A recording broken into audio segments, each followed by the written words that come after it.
Hi అందరికి నమస్తే, welcome to SM Lakshman talks. Shri మహావిష్ణువు యొక్క ద్వారపాలకులు జయ విజయులు రాక్షసులుగా ఎందుకు జన్మించారు?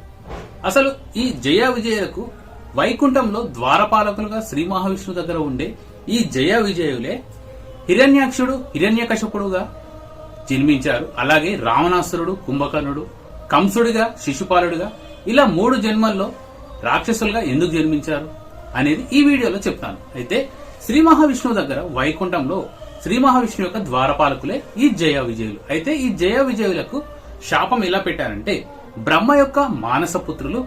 అయితే ఈ బ్రహ్మ యొక్క మానసపుత్రులే సనక, సనాతన, సనందన, శాంతకుమారులు.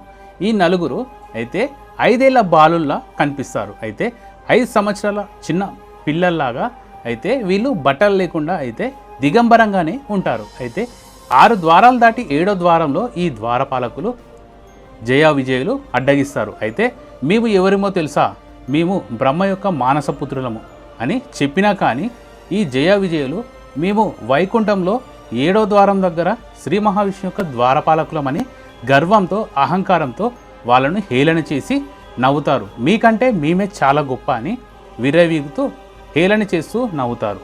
అయితే వాళ్ళు చిన్నగా ఉండడం వల్ల వాళ్ళని చూసి హేళన చేస్తూ నవ్వుతారు.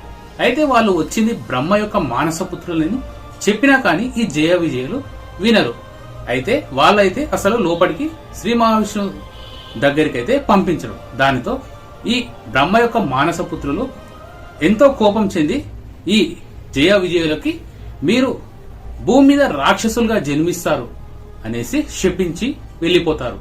దానితో ఈ జయ విజయులు శ్రీ మహావిష్ణువు దగ్గరికి వెళ్ళి అప్పుడు ఈ విధంగా బ్రహ్మ యొక్క మానసపుత్రులంట, అయితే మీ ద్వారం దగ్గరికి వచ్చి మమ్మల్ని అడగందే లోపలికి వెళ్తున్నారు, మేము అడ్డగించి వాళ్ళను లోనికి పంపించలేదు, మేము కొంచెం వాళ్ళను హేళన చేసి నవ్వాం, అయితే వాళ్ళు మాకు శాపం పెట్టారు అనేసి శ్రీమన్నారాయణని, శ్రీ మహావిష్ణువుని అడుగుతారు.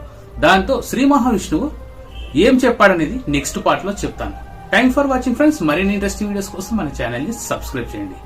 పార్ట్ 2 లో దీని గురించి ఫుల్ డీటెయిల్స్ అయితే చెప్తాను.